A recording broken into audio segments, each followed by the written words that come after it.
mootummaan Abiyyi Ahmad barbaacha ajajaa waraana bilisummaa Oromoo Jaalmarroodhaa dirooniidhaa fi helikoophteraan komaandoo 17,000 oliin barbaacharra kan ture. Dirooniin Abiyyi Ahmad marroo barbaachaa bee milkoofne humni komaandoo 17,000 marroo qabna jedhanii baanammoo beegii keessa seenuu malee achi buuteen isaaniitis hin baramne. Waraanni komaandoo kun guyyaa lama dura barbaacha Jaalmarroodhaa kan jalqaban waraanni bilisummaa Oromoo WBO'n beegitti 80,000 oliin dura dhaabbachuun lolaa jiraachuun isaanii kan himame. Humni marroo qabuudhaaf baanguutumattuu WBO'n lafarraa dhumuudhaan humni komaandoo waraanni muraasni qoftiin aboo shaneen kophaasaa nuun lolaa hin jiru humnoota alaatu waliin rukutaa jira jechuudhaan humni muraasni ammoo yoo deebi'an ajajoota waraanaa jidduutti osoo marroo hin qabin komaandoon danuun kan dhumanii fi ammoo muraasni kan deebi'an ataakaaroo jabduu uumee akka jirutu himamee jira.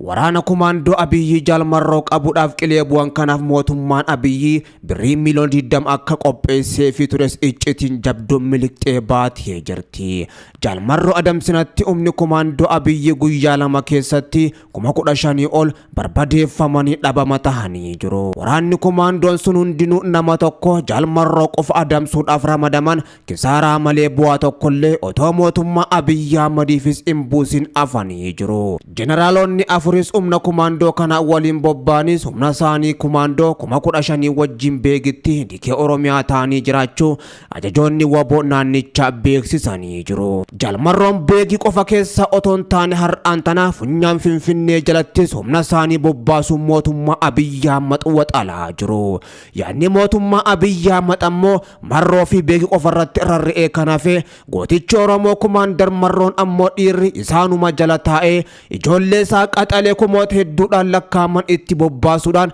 ibiddaan isaan waadee deemsaa fi taa'insa dhorkuudhaan 4 kiiloo shororkeessee qorichaas isaanii qotaa jira. Ajajaan waraanichaa kun yeroo hedduu akka isaan qabamaniif mootummaan Abiyyi Ahmad baay'ata guddaas baase kan bobbaase ammaan dura humna komaandoo lafoo fi helikoophteraan qabuu kan dadhabee yeroo garagaraatti ajjeefnee jirra jechuudhaan yeroo 7 ol himee kan ture miidiyaan mootummichaa. Ajajaan waraanichaa kun otoo hin duun yeroo dheertuu booddee ammoo miidiyaa guddicha addunyaa Aljazeeraa gubbatti bahuudhaan nan jira jechuun kan bosona keessaa bookkisan biltsiginnaa saalfachiisanii saalfii fi qaanii guddoo kan itti uwwisan har'aan tanas otoo hin jiiliin ajajaa waraanichaa kana yoo qabne waraanichi ni barbadaawa ni bittinnaa jechuudhaan kan murteeffatanii 4 kiilootti shira guddaa shiran. Humna komaandoo biyyattiin qabdu 20 keessaa 3,000 qofti masaraa 4 kiilootti dhiisuudhaan ammoo 17,000 beegitti kan bobbaasan Jaalmarroo qabnatti cufte isaanii qilee bu'anii dhabama kan ta'an ammoo humnoonni Jaalmarroo barbaacha helikoophtaraa fi diroonii dabalatee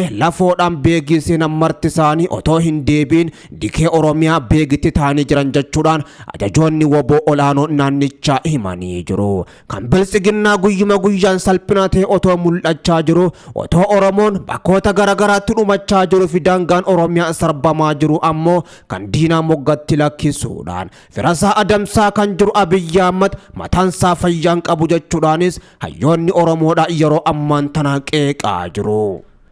Ajajoonni poolisii Oromiyaadhaa weerara fannoodhaa morman hojiirraa ari'amanii jiru. Mootummaan Abiyyi Ahmad hoggantoota isaaf jecha mootummaa Oromoo tiksina jechuudhaan waan danda'an hunda raawwachaa turan hojiirraa guutumattuu ari'ee jira. Ji'oota kana keessa ajajoota poolisii Oromiyaa mootummaan kun mootummaa Oromooti jennee wareegama meeqatu kafalluu fannoon daangaacee Oromoo buqqisu ni mormina jedhan humni addaa Oromiyaa daangaa san irratti bobbee uummata gargaaru jedhan dammoo xaragamanii ari'amuun isaanii kan himame. Hagayya darberraa kaasee Shawaa Bahaa, Shawaa Kaabaa, Orroo Guduruu, Wallaggaa fi Wallagga Baarratti humnoonni Amaaraa weerara qindaa'aa bananiin wal qabatee poolisoota Oromiyaa gidduutti wal dhabdeen uumamee ture. Gaafa karaa aanaa Fantaallee poolisoonni Oromiyaa fi milishaan Oromiyaadhaa fannoodhaan dhuman san ajajoota poolisii gidduutti wal dhabdeen uumamee ture. Sana boodaas ammoo daran fannoodhaaf haala mijjeessuudhaaf Shimallis Faan ammoo abbootii gadaa fixanii sunis ammoo waldhabdee gidduu isaaniitti kan uume. Waldhabdeen kunis babal'achuudhaan hooggantoonni poolisii gubbaa kaasuudhaan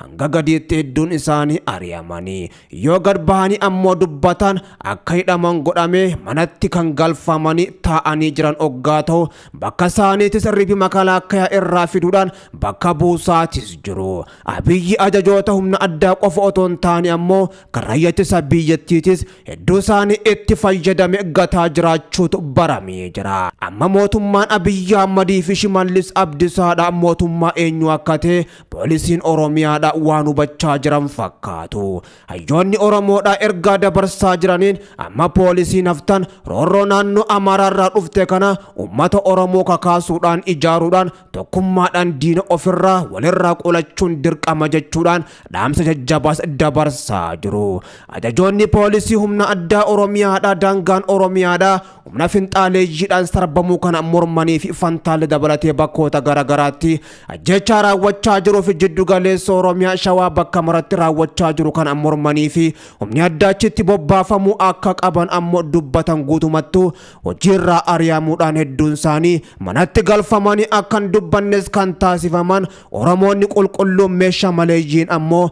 finxaaleeyyiidhaan nyaatamaa kan jiran. Kunis ammoo kan akka malee mataa isaan nyaate saba isaaniitiif illee ammoo gabbaanii dubbachuus akka hin dandeenye mootummaa Abiyyi Ahmadii fi Shimallis Abdiisaatiin ta'anii jiru. Mootummaan naannoo Oromiyaa Shimallis Abdiisaatiin hoogganamu ammoo yeroo dhiyoon dura mootummaa naannoo Amaaraatii wajjin waliigaltee mallatteessee fi deeggarsa birrii miliyoona 200 baaseen ammoo akkuma TPLF diina biyyattii ofirraa tokkummaan qolatan ABO Shanee qaama jedhamus Oromiyaa keessaa balleessuuf akka jiran waliigaltee kan mallatteessanii fi humni naannichaa Oromiyaatti bobbaafamuu akka danda'u kan murteessan yeroo ammaan tana ifatti deeggarsa mootummaa Abiyyi Ahmadii fi Shimallis Abdiisaatiin humni danuun ammanan jamne Gondareedhaa fi Gojaameen Oromiyaatti bobbaanii daangaa Oromiyaa cabsuudhaan Oromoota 800 ol lafa isaanii irraa buqqaasuudhaanis guyyoota 3 darban kana qofa keessatti Oromoota 600 ol lubbuu galaafatanii qabeenya Oromoodhaa biiliyoona hedduutti lakkaa'amus barbadeessanii harka qullaa haadha Oromoo hiyyeessaa fi manguddoota qeerroo fi qarree otoo hin janne ijoollee fi haawwan mara walumatti qabuun ibiddaan waadanii qabeenya isaanii barbadeessanii harka qullaa dirree gubbaattis naqanii jiru. Kana qofa otoo hin taane ammoo yeroo finxaaleeyyiin kunneen daangaa Oromiyaa cabsuudhaan seenan humni addaa Oromiyaa achitti akkan bobbaanee fi humni addaa Oromiyaatii fi raayyaa ittisa biyyattii poolisiin federaalaa komaandoon biitii Itoophiyaa qabdu ammoo beegitti akka bobbaafamanii ajajaa waraana bilisummaa Oromoo Jaalmarroo qabaniif guyyaa 3 kana ammoo asini bee humni guddaan beegitti kan dhumate marroos qabuu hin dandeenye ammoo finxaaleeyyiin Amaaraa daangaa Oromiyaa cabsanis bakkoota garagaraatti waraana Jaalmarrootiin adabamaa jiraachuunis himamaa jira. Oromoon isa moggatti qabanii akka sabaatti cabsanii waggaa 1,000 bulchuudhaaf karoorfatan ammoo isaaniif caphuuf hin jiru kan jaan ajajaa waraanichaa Jaalmarroon Oromootti bu'uun ammoo gatii guddaa nama kafalchiisa gaafa Oromootti bu'an gatii guddaa kafaluuf jiran jechuun akkuma kanaan dura dubbatan yeroo ammaan tanaatis humnoonni Oromiyaa keessa galanii namoota nagaa miidhaa qabeenya uummata Oromoodhaa barbadeessaa jiran gatii guddaa kafaluuf jiran jechuudhaan ajajaa waraana bilisummaa Oromoo Jaalmarroon akeekkachiisanii jiru. Barattoonni Oromoo Yuunivarsiitii Haramaayaa hiriira guddaa gaggeessuun gocha murni PP lammiilee irratti raawwachaa jiru balaaleffatanii jiru. Barattoonni Oromoo Yuunivarsiitii Haramaayaa jiran har'as kuma kaleessa gocha murni PP haleellaa xiyyaaraan lammiilee nagaa irratti Oromiyaa keessatti raawwachaa jiruu fi humni finxaaleeyyii fannoo ofiin jedhu Wallaggaa Bahaa fi Horroo Guduruu dabalatee Shawaa Bahaa Aanaa Boosat keessatti raawwataa jiran balaaleffachuudhaan sagalee isaanii dhageessisaa ooluu isaanii maddeen naannichaa gabaasanii jiru. Qeerroon Oromoo har'as akkuma kaleessaa Yuunivarsiitii Haramaayaa keessatti qaanqee qabsoo finiinsaa turan yeroo maatiin isaanii dhuman dandeettii ittiin nagaan baratan waan hin qabneef guyyaa har'aan tanaa muddee 3 bara 2022 hiriira guddaa bahuudhaan sirna mootummaa PP Abiyyi Ahmad balaaleffachuudhaan uummata Oromoo addunyaarra jiranii fi golee Oromiyaa mara keessa jiraniif waamicha gochuudhaan sirna lammiilee Oromiyaa nagaa dhorkatu kana ofirraa buqqisuudhaaf qabsoo akka gaggeessan waamicha isaanii dabarfachuudhaan yuunivarsiitiilee Oromiyaa keessa jiran biroofis ammoo waamicha guddaa godhanii jiru. Hiriirri uummataa leellaa balaa xiyyaaraan ajjeefamaa jiranii fi finxaaleeyyii fannoon ajjeefamaa jiraniif sagalee ta'uudhaaf godhamu yuunivarsiitiilee biroo fi akkasuma manneen barnootaa sadarkaa lammaffaa keessattis akka itti fufee adeemsifamu sochiin qeerroon Oromoodhaa gochaa jiru jabaatee itti fufuu akka qabus ergaa isaanii dabarsanii jiru. Kana malees ammoo hawaasni Oromoodhaa biyya Norway magaalaa Oslo fi naannawa ishee jiraatu ajjechaa xiyyaaraa nama maleessaa fi waraana lafootiin Oromiyaa keessatti raawwatamaa jiru hiriira bahuudhaan balaaleffatanii jiru. Haala Oromiyaan wayitii ammaa keessatti argamtu kan ibsu akkasumas yaada furmaataa ta'uu malu kan of keessatti qabate